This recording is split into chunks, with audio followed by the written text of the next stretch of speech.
Yeah, it's a weird one. It's almost like men fixate on things about other men that women don't actually give a fuck about. Like women think that men really like size zero women. We don't like fucking size zero women, but it's the flip side to that. Like men are worrying about like rippling 8-pack abs, and most women couldn't give a monkeys. They're almost as happy with a fucking almost slim dad bod. They couldn't. It's about charm. It's about social skills, isn't it? To a large degree. Yeah, I really think it is, and I think that social skills is a way to demonstrate status. I've just been writing a thing for this new program that I'm putting together at the moment, and I think that if you've got looks, money, status, well, obviously, really the one that overrides all of them is status. Because if you've got Ed Sheeran, who's, let's face it, not the best looking guy in the world, but he's got status through his fame, he's going to be able to, you know, to get some action, as it were. Then how do you communicate status in an interaction? Well, one way of doing it is by showing her pictures of your Lambo on Instagram and putting your car keys down on the table and talking about your big houses and things like that. But that's a very tacky way to do it. And a lot of girls, some girls get a bite into that, but a lot of girls aren't.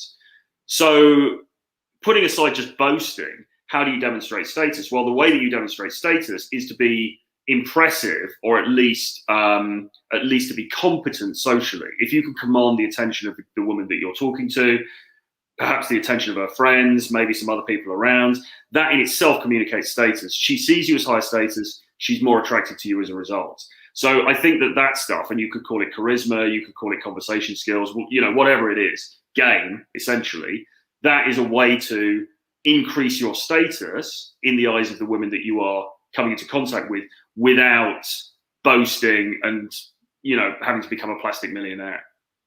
Yeah, that's a good point. Yeah, again, I keep banging on about this book, but I think the book by Mark Manson, Models, he talks about it very well, and he kind of, I can't remember the exact argument he uses, but he's basically saying, yeah, max out every area, but within, you know, yeah, max out every area is what he's saying. You know, try and make them the best of every area. Yes, it's gonna, if you are a good-looking guy, or you look shit hot, your fashion's on point, you've got a, you know, good abs, got a low body fat percentage. This is all going to help, because it shows self-respect as much as anything. It's about how you see yourself as well. That's such a big deal. I always use this example of the guy from Nottingham Uni, who is a year above me. He had alopecia, right? So he looked like Humpty Dumpty. There was not a hair on his head, but he pulled like the hottest women, because his attitude was like, I'm a fucking boss. I don't give a shit. And these women literally flocked to him. I mean, he was not good looking. He wasn't even remotely in good shape. He looked like Matt Lucas when he used to play the drum set in the corner of the Jonathan Ross show. Yeah. He was killing. I mean, that's just a great two-fingered salute to everyone that thinks it's about looks. And again, from my point of view, I can guarantee you, before I learned this shit, I wasn't getting laid. I had fucked a fair few women, probably about 50 before the age of 27 getting into this, but I can guarantee you, most of them were right for the mozzarella farm. They were buffaloes. You know? So, in my general observation from just being out and about, it seems to me that the guys who get the most attention and the most success seem to be the guys who are the most proactive, really. And I'm not even talking about people who are doing game. I'm just, if you go to a bar and you just observe the people around you, then sometimes you will see good-looking guys who are there, but are either a bit shy, or they feel that they don't have to do very much, and maybe they're standing around by the side of, you know, with their drinks, and they're sort of scanning the room, but they're not really doing anything. And then sometimes you'll see a guy who is less good-looking, but he's got the gift of the gab, you know, and he can talk and he can command attention, and that guy is chatting and he's making people laugh and he's having a good time and he's drawing attention to him. And those guys, you know, like, one of the key things that I think I learned in my own dating life was that if you don't ask, you don't get. So you may as well go and be the one that asks, because the girl, yes, I mean, girls may no doubt have in their mind, you know, an idea of the perfect guy, you know, Cristiano Ronaldo or whatever, you know, whoever it is. But at the end of the day, they also want to have sex with somebody. And in many cases, it's the guy who's there and who's made himself known and who's, you know, engaging and fun, that she's going to end up going home with, because he's approached her and the other guy hasn't. So putting yourself into the race is as much a part of this as anything else, I think. Well, I agree with you. And I think pre-selection, like the guy I had on recently, Robbie Kramer, he talked about that's massive. If women see you with other women, Jesus Christ, even if it's a couple of, like, I've gone out a couple of times with girls I'm friends with who aren't even that good looking, and the amount of looks I get from other women purely because I'm with two women, and it's so much easier to open those girls. The pre-selection is massive. Massive. But, you know, we digress. We're not really sticking to what we said we were going to do, are we? I always find inspiration. Have you ever read this book, by the way, out of interest, Mr. Francis? I haven't actually, no. I've heard good things, but I've never read it either, so we can't comment. I bought it and then never read it. Okay, do you prefer Moscow or St. Petersburg? I feel Moscow is more beautiful, especially at St. Basil Cathedral, and has more history. However, the Russian Revolution happened in Petersburg. I mean, are we talking about from a tourist point of view or just from kind of dating? I think it's easier to date in St. Petersburg, but I think the quality of looks is lower. Moscow is capital city. There's lots of options. I mean, even if you swipe through Tinder, which I don't recommend to actually use, but just swiping through it, you can set your location to Moscow. You can see the quality. It's through the roof. It's another level, isn't it? Compare that to you know, Butlins or Yates on a Friday night in Hull, and it's although I did that as a joke, and apparently there's some absolute worldies in Hull at the moment. I think Tinder is tricking me. Well, I feel Tinder is tricking me with its algorithm, because there were apparently a load of worldies, or when I set my location to Scunthorpe and Hull, and I was like, fucking bullshit, there is. Absolute bullshit. Fantastic. Have you been to Newcastle? I haven't, but I've heard it's a really good night out. Love to go out in Newcastle. That looks like, I mean, for the crack as opposed to for anything else. But we could always buy a broken down van and then tour around some. Yeah. Good idea. We could cook baked beans at the start of the boot camp and finish with an egg McMuffin at the end. If anyone wants to join the bang bus, please, all aboard. Get in touch and we'll load you on. Yeah, but just on St. Petersburg and Moscow, I like them both, but I like them for different reasons. I think that you're right. I think that St. Pete is very good for dating. It's a bit more, feels a little bit more cultural in a way. There's a, like you say, more European. You've also got that fantastic, what's it called, Nevsky Prospect, that fantastic shopping street where you can go down, and that's where a lot of the people, you know, the day game guys do their day game and stuff.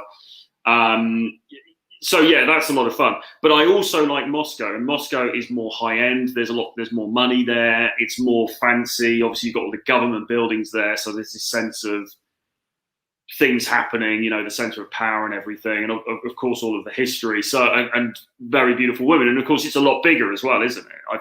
The population is it 12 million or something? It's massive. So there's just I think probably what we'll end up doing is probably even if we don't run it they're down as 4-day boot camps currently, Thursday, Sunday, but if the demand's there, it may be worth us extending it to at least a week in Moscow, because it's such a big city. There's so much to see.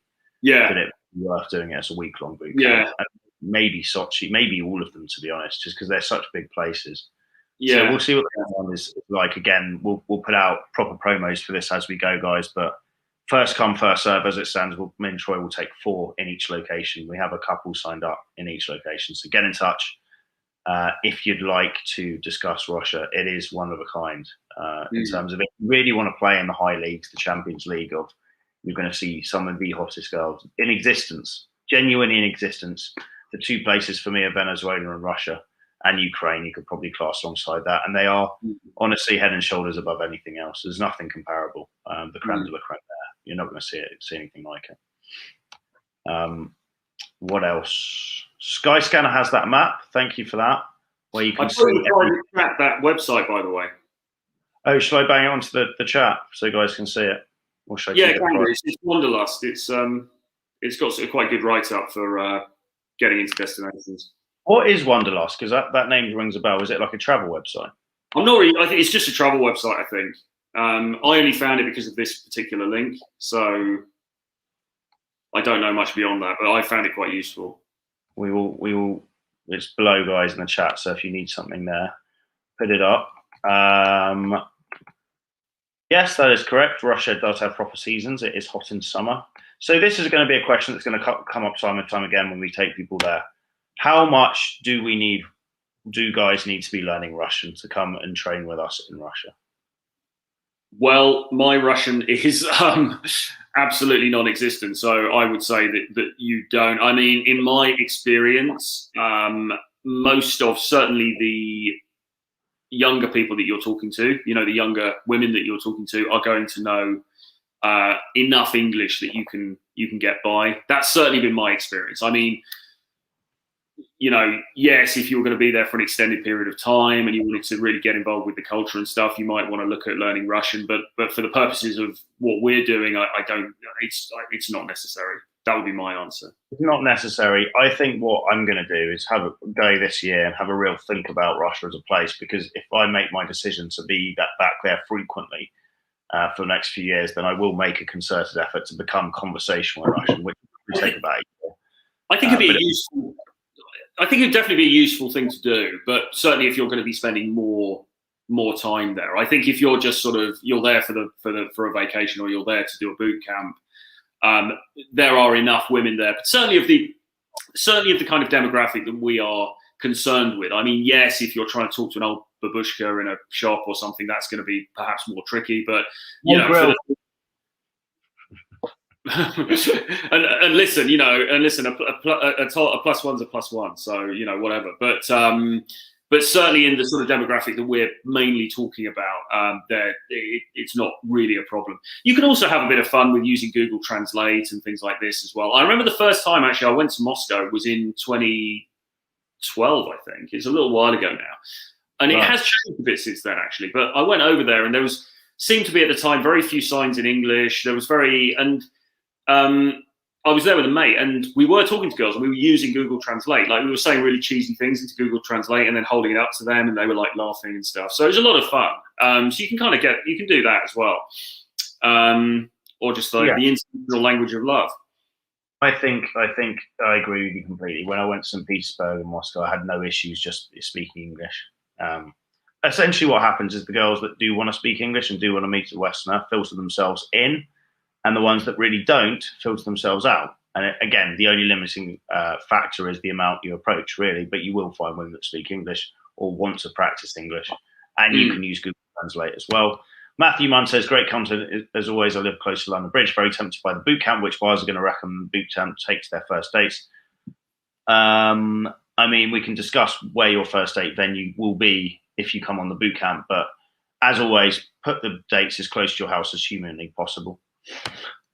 Long COVID is more in the mind than in the body. God, there's so much random COVID chat. What else we got here? When is the British you going to party in Asia? In November, I will be in Thailand doing some kickboxing. I'd love to hear Tusk speaking some Russian. Privyet, do svidaniya, na zdоровье, Mr. Facebook user. Captain Mark Zono. Russian isn't that difficult. Well worth to do it with Pimza. That clears up nonsensical question time for the last 20 minutes. So back to what we were actually talking about with the travel stuff. What else? Is there anything else we wanted to cover, Troy, that's going to be useful for guys or that you have in your brain? We've got how travel helps you not only pull while you're overseas, but positively impacts your mood. Okay, we kind of covered that. Well, because you teach a lot of boot camps internationally, don't you? You get guys from Britain and America and everything else, and they're coming over and they're having an amazing time in that location.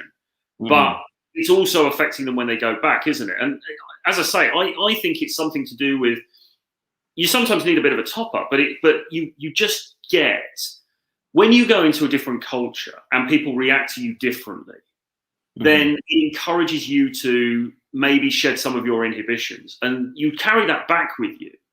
So I often find in the first week or so after I've been on a trip or I've been on a vacation or something, coming back to London or my usual location, I'm just different with people, and people then react to me differently. And there's a lot of value in that, isn't there? I think so. It's not just come to Mexico and meet some girls there and that's going to be great, and then come home and it's over. It has this knock-on effect, right? And the same thing will be true with Russia as well. Yeah, you just become more intelligent as a human being because you discover there's a big fucking wide world out there, and it's not just your small little routine bubble you're in. So it broadens your horizons for sure. That momentum carries forward. I agree completely with you on that front as well.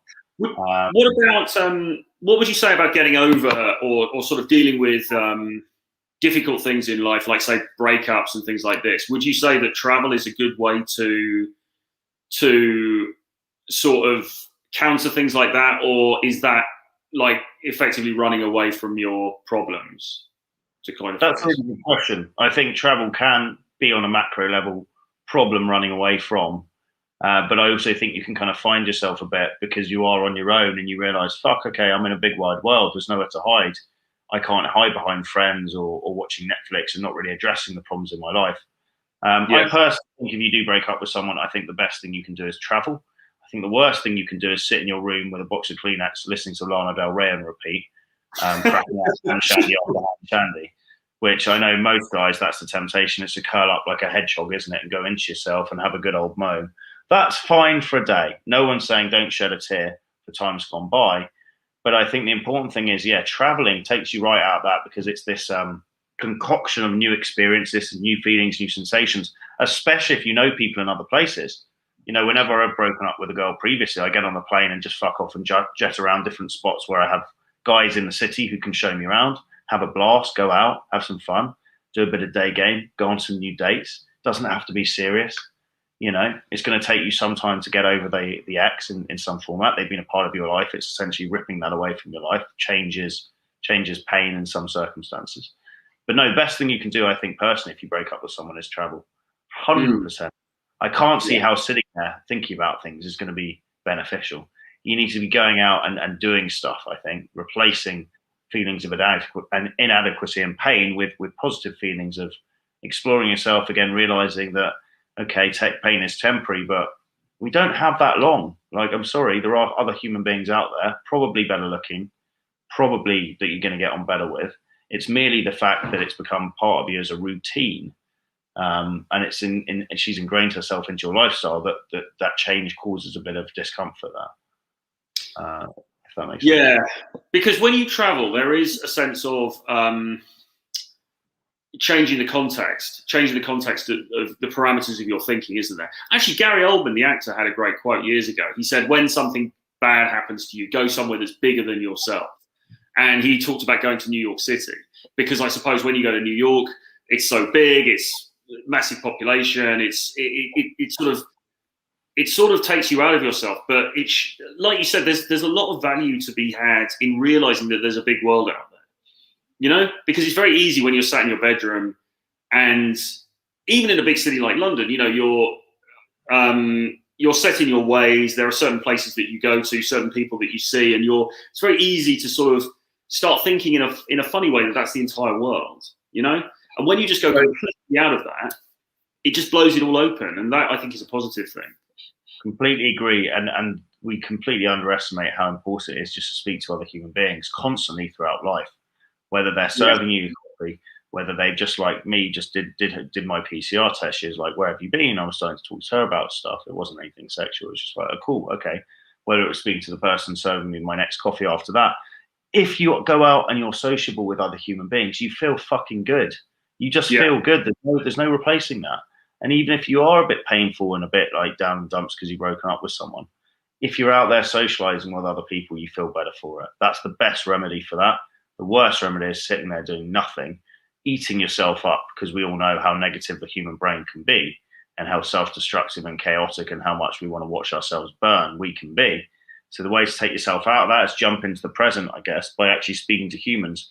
By speaking to other people, you have to be present, don't you? So when you live in the present, when you're not thinking about the past or worrying about the future, there's nothing really to be stressed about. It's kind of a miniature version of the power of now, where you're just not thinking about it. Some sort of meditation, some sort of headspace version of being sociable. Yeah, absolutely. And it just getting stuck in your very small insular world is not good, I think. And then you go out of that and you go to different places where people's reality is different. People live differently. People's reality is different. And it just, I mean, listen, man, we could start getting the old, you know, yeah, man, it expands the mind. But it does, doesn't it? It does, in a very real way. It definitely does. It definitely does. I mean, we had it on a kind of minor level when we were traveling a bit in. We were in kind of paradise. Me, Sat, Fluid Social, Sam, and another guy in on the Yeah. Brazilian coast, and it was. We were worrying about something minor, like the dates had flaked that day or something. But we went out, and it was. We went down to the ocean. Big crashing waves. You know, it was dark. There was a full moon, and you look up at the sky, and there's just thousands of stars, brightly lit sky, and it's almost like that new book coming out from Robert Greene, that kind of title, Taste the Sublime, where you just realise how small and insignificant you are in the grand scheme of life, but how actually brilliant that is, because your fears and insecurities and these self-imposed kind of problems on yourself, on your individual self, melt away, and you're just like, fuck, it's not really that big a deal, is it? Yeah. It just isn't. Yeah. You know, it's all self-created pressure, because no one really gives a fuck about your life. You know, they don't. We're all worrying about ourselves, right? So any problem you have with kind of introspection and thinking on too insular level, that's something you can solve on a personal level by pushing yourself out of that comfort zone, putting yourself into some sort of flow state, which is usually a combination of being out of the comfort zone, engaged in something where you have a singular focus, i.e. when you travel and you land in a new place, you're not worrying about anything other than, okay, where is my Airbnb? Okay, which way to get to the gym? Okay, shit, where is that bar I'm going to go and meet that girl at? So yeah, travel is brilliant. The best thing you can do as a man, I think, is travel. I genuinely think. Obviously, we're talking about self-improvement, fitness, and fashion, and all that stuff. But I really think travel the world and just figure out what you like in life. You're going to learn so much about other people, but also yourself by going through that process. You've got to figure out whether you want to travel alone or with people. Some people prefer different things. I don't know, Troy, if you have a preference for being on your own or with people when you travel? Either way, really. I mean, like, you know, I like my own space. I've done a lot of solo travel, but equally, it's good. It's certainly good to have people that even if you're not necessarily staying in the same place as them, it's good to have people that are there, you know, in the same city, so you can meet up, you can, you know, go out together, have fun together, whatever, right? So that's my favorite as well. Like, not necessarily staying with someone. I like my own space now as well. I've got a bit older, but I like having people in the city that I can kind of meet with and do my own thing with. That's a cool thing. How much? Sorry, go ahead. How much traveling did you do before you started doing this professionally? Were you very well traveled before you got into this full time? I'd always had probably 3 or 4 holidays a year where I go somewhere new. But no, really, the bulk of my traveling has been the last 4 years when I went full time with this, just going from place to place to place to place. Right. Yeah. So it's become a lifestyle, and it becomes very addictive, actually. And you start to fall in love with it, because you're on a plane, you're like, new place, you know, you find your Airbnb, you get out, it's a bit of an adventure, you start doing some approaching. Did you ever? Would you say that did you ever have any nervousness about going to some places where people might say, oh, it's going to be a bit dangerous or whatever? And has that now reduced because you've just been to like a bunch of places, so it becomes easier? It was more just the fear and inertia of traveling alone. I remember getting to capital of Macedonia, Skopje, on my own right back in the day. It was one of the first trips I did, and I just arrived on my own, dumped my stuff. It was pissing it with rain. It looked like a horrible, dark Soviet city. And I was just like, what the fuck am I up to? Quite frankly. I walked out for a bit, and I was just like walking around like a motorway. And I was like, what am I doing? Like, I didn't know anyone there. But what it did was I forced myself out, met some people, and then had a blast, like kind of going out with them, but not staying in the same place. So you realize how many other people are in the same boat. So again, it's that old Robert Greene thing of control your attitude. And that allows you to control your circumstances, because you can view it any which way, can't you? You can view it as a powering free thing, or you can view it as, oh, fuck my life, this is so depressing. So it's really down to you again and how you view it all. I mean, the city is just an objective piece of collection of buildings and people, isn't it? It's about how you view it. And so, I think a lot of people who travel, perhaps who do this kind of thing, or they travel a lot, there is sometimes you do get that existential crisis. You know, it's a dark Wednesday night, and you're like, what the hell am I doing, sort of thing. But you have to then learn to see the beauty in it. You know, and it's like you say, you can flip.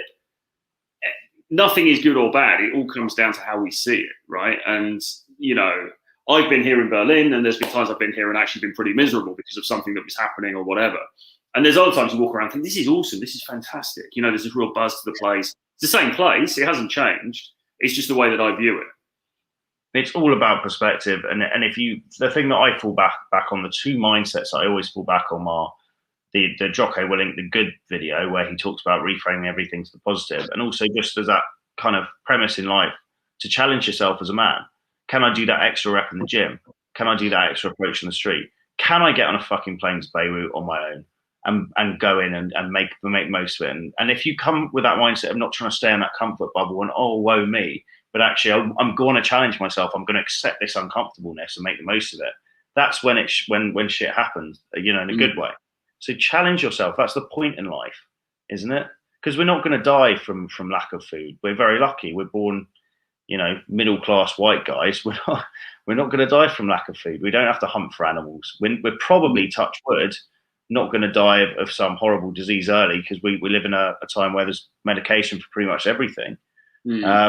We have to seek out challenge. The reason we feel bored and just that kind of existential feeling of fucking hell, is this all it's about, is because we don't challenge ourselves. We set the bar too low, I think. And it's something that I have to remind myself on a daily basis, on a micro level, every fucking day, multiple times a day, and on a macro level, living, you know, challenging myself, mapping out what I want and going after it unrelentingly. Yes. Because it's so easy to fall into that trap of, oh, it's all good, baby. And you're just cruising through. Nothing ever fun came of just cruising through life, right?